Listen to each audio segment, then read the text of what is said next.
शिमला से बड़ी खबर सामने आई है। माननीय सदस्य त्रिलोक जम्वाल ने विधानसभा प्रदेश की कानूनी व्यवस्था पर तीखा हमला बोला है। उन्होंने कहा कि सरकार की नीयत, नीति और इच्छा शक्ति तीनों पर गंभीर सवाल उठाए गए हैं। पुलिस विभाग जैसे महत्वपूर्ण संस्थान को कार्यवाहक नियुक्ति के भरोसे चलाना सरकार की अस्थिर सोच को दर्शाता है। त्रिलोक जम्वाल ने माफिया, चिट्ठा और प्रशासनिक विफलता का हवाला देते हुए कहा कि प्रदेश संकट में। अब माननीय सदस्य श्री त्रिलोक जम्वाल जी।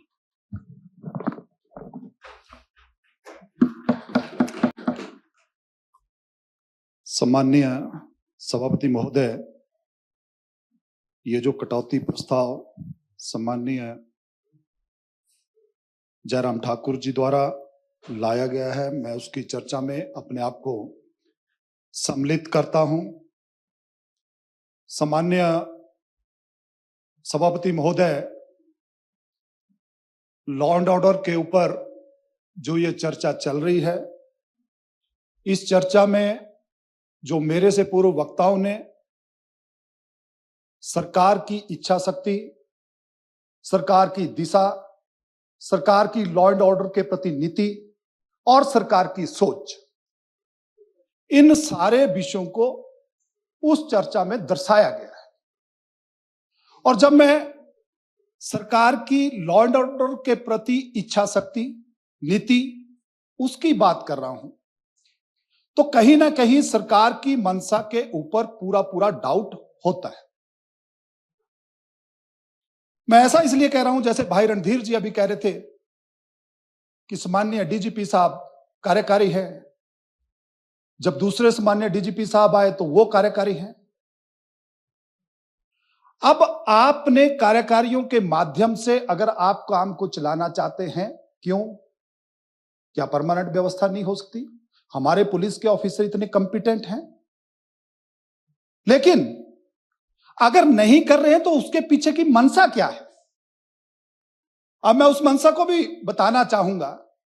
इससे पूर्व जब हिमाचल प्रदेश में एक बहुत चर्चीय केस हुआ बिमल नेगी जी का, जब वो केस हुआ, Himachal Pradesh police discipline force है, उस डिसिप्लिन फोर्स की उस केस में कैसे धज्जियां उड़ी, इसको भी हम लोगों को स्मरण करना चाहिए। क्या हुआ कि इस डिसिप्लिन फोर्स में एक ओपन प्रेस कॉन्फ्रेंस होती है और उस प्रेस कॉन्फ्रेंस में डीजीपी कार्यालय के ऊपर इतने संगीन आरोप लगाए जाते हैं। इसी सरकार के कार्यालय में हुआ और डीजीपी ऑफिस में चिट्टा जैसा बिकता है, ये भी आरोप उस प्रेस कॉन्फ्रेंस में लगाए गए। और उसी संदर्भ में जब हाई कोर्ट में मामला था तो पहली बार हुआ होगा, मैं भी वकील रहा हूं, पहली बार हुआ होगा कि डीजीपी साहब ने अपना एफआईआर कोर्ट में फाइल किया, एसपी साहब ने अपना एफआईआर फाइल किया और एडिशनल चीफ सेक्रेटरी जो इंक्वायरी कमेटी के हेड थे, उन्होंने अपना एफआईआर फाइल किया। और इससे बड़ी विडंबना हमारी पुलिस प्रशासन की, हाई कोर्ट के अंदर मैंने आज तक ऐसा कभी मंजर नहीं देखा है। मैं 17 साल हाई कोर्ट में रहा, एडवोकेट बैठे हुए हैं, लेकिन एसपी साहब आर्गू करने की कोशिश कर रहे हैं।